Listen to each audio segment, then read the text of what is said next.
ओम शांति। आज की प्रेरणादायक कहानी 38। जहां प्रेम है वहां सब कुछ है।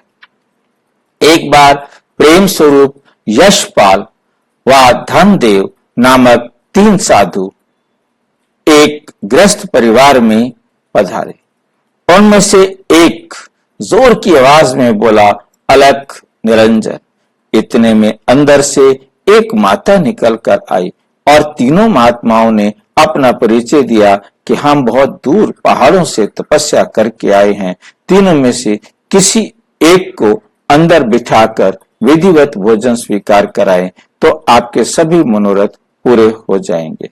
हमारे में एक का नाम धनदेव है, यशपाल है, दूसरे का नाम और तीसरे का नाम है प्रेम स्वरूप। अब ये आपकी मर्जी है, आप जिससे चाहें अंदर जाने की अनुमति प्रदान करें।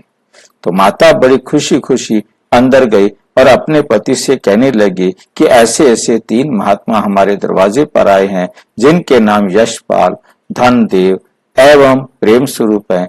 तीनों में से किसी एक को आमंत्रित कर अंदर बिठाकर भोजन कराना है। अब हम किसको बुलावें? आपका क्या विचार है? पतिदेव ने कहा, पगली, इसमें पूछने की क्या बात है? धनदेव को बुलाओ और विधिवत भोजन खिलाओ।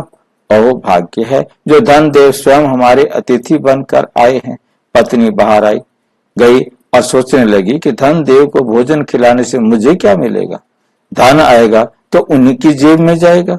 मैं तो यशपाल का निमंत्रण देती हूँ, कम से कम मुझे यश तो मिलेगा। ये तो सारे दिन मुझे ही कोसते रहते हैं। जैसे ही निमंत्रण देने के लिए गेट पर पहुंची तो वहां उसकी सखी ज्ञानी देवी मिली। उसने पूछा, किसको भोजन कराओगी? तो कहा, तो यशपाल को कराऊंगी। तो ज्ञानी बहन ने कहा कि मैं अपना विचार बताऊं?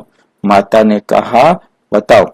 तो ज्ञानी बोली, मेरा विचार है कि तुम प्रेम स्वरूप को निमंत्रण दो, क्योंकि आज सभी को सच्चा प्रेम चाहिए।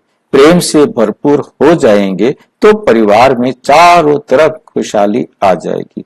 माता को बात जच गई। उसने प्रेम स्वरूप को निमंत्रण दिया कि प्रेम स्वरूप महाराज, आप चलिए अंदर भोजन ग्रहण कीजिए।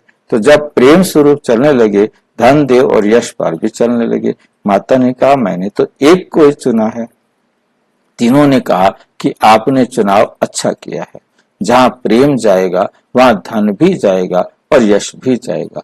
कहने का भाव यही है कि यदि प्रेम है तो परिवार, समाज व देश में सब कुछ है।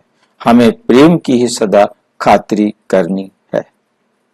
तो परमपिता परमात्मा को कहा जाता है प्रेम का सागर, जो सारे संसार की आत्माओं को यही प्रेम सिखाकर सारा विश्व इतना श्रेष्ठ बनाता है। तो आओ, आप प्रजापिता ब्रह्मा कुमारी ईश्वरीय विश्वविद्यालय के किसी भी सेवा केंद्र पर संपर्क करें और प्रेम सागर परमपिता परमात्मा से सारे संसार में, अपने परिवार में प्रेम को कैसे स्थापित किया जाए उसको जानें। और यदि आपका कोई प्रश्न है तो प्रजापिता ब्रह्मा कुमारी ईश्वरीय विश्वविद्यालय के किसी भी सेवा केंद्र पर संपर्क करें या 9213106986 पर केवल टेलीग्राम करें। 9650692270 पर केवल व्हाट्सएप करें, फोन नहीं। ओम शांति।